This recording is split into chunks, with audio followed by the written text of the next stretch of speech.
Bismillahirrahmanirrahim. Mempercepat laju gerakan Hidayatullah.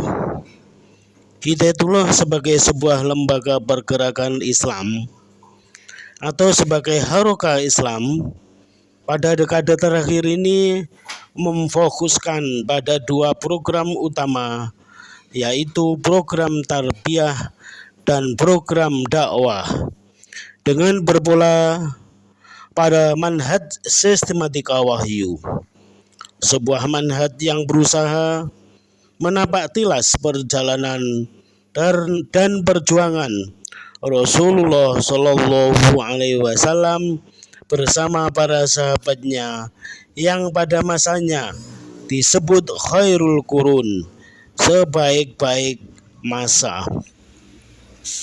Kita tidak sekedar menapak tilasi atau mengaplikasikan substansinya, tapi juga metodologi Rasulullah Shallallahu Alaihi Wasallam dan para sahabat dalam melandingkan Islam di muka bumi ini, juga dalam rangka menegakkan peradaban Islam, yaitu sesuai urutan turunnya wahyu yang lazim disebut pola sistematika wahyu. Setelah terjadinya tajdid sistematika wahyu di Batu Malang tahun 1994, pola atau manhaj sistematika wahyu tidak hanya sebagai doktrin atau ajaran, tapi harus aplikatif di dalam kehidupan keseharian kita. Sehingga hal ini disebut sebagai wahyu sistem, dalam arti pedoman dan panduan kita dalam hidup ini adalah wahyu Allah Ta'ala, yaitu Al-Quranul Karim.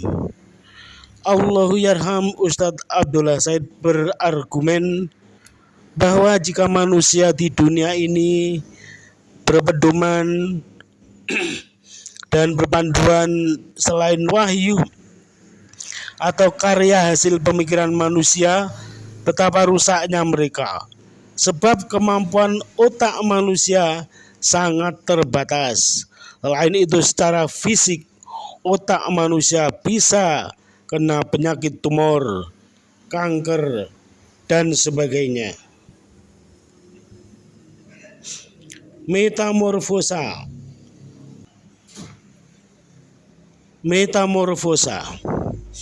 dinamika pergerakan Hidayatullah sungguh sangat dinamis. Dari lembaga sosial, lembaga pendidikan, pesantren terakhir bermetamorfosa menjadi ormas. Jika baju kita kesempitan, perlu diperlonggar, tapi jangan sampai kedodoran agar tidak masuk angin, kata Ustadz Abdul Manan. Untuk memperkuat argumen agar Hidayatullah segera bermetamorfosa menjadi ormas, jadilah Hidayatullah sebagai lembaga terbuka namun tetap berbasis kader, introspeksi, dan otokritik. Dengan menjadi lembaga terbuka, muncullah berbagai riak dan gelombang, dari mulai masalah kader, maisah kader, pendidikan putra-putri kader, dan sebagainya.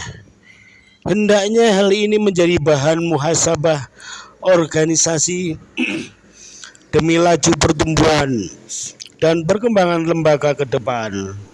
Apalagi tidak lama lagi kita akan bermunas. Bahkan jika perlu otokritik sekalipun harus kita lakukan. Kombinasi struktur, structure combination. Laju pertumbuhan dan perkembangan lembaga yang begitu deras perlu disikapi bijak dan smart. Kombinasi struktural, yaitu antara kader senior dan junior, merupakan salah satu alternatif.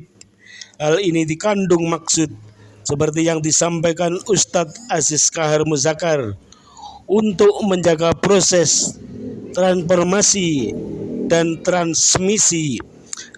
transmisi nilai-nilai kelembagaan berjalan dengan baik dan akseleratif. Proses rejuvenasi yang terpola dengan wahyu sistem menggaungkan dan menggebrak penggaungan atau penggemaan berbagai aktivitas lembaga merupakan sebuah keniscayaan agar program kita diketahui umat dan akhirnya menjadi milik umat. Siapa tak kenal maka tak sayang. Begitulah kata sebuah pepatah. Wallahu alam bisawab. Tulungagung 1 Desember 2024. Muhammad Nur Hadi Abu Hamzah, aktivis Hidayatullah dan mantan anggota Majelis Pertimbangan Hidayatullah Jawa Timur. Tulisan ini kami dedikasikan sebagai kado spesial untuk Rakernas Hidayatullah kelima 2024 yang baru diadakan di Dewan Perwakilan Wilayah Jawa Barat. Jazakumullah khair. Mohon maaf apabila ada kekhilafan. Adanallahu wa iyyakum ajmain. Wassalamualaikum warahmatullahi wabarakatuh. Ora, langsung cuma apa naik khotbah nikah.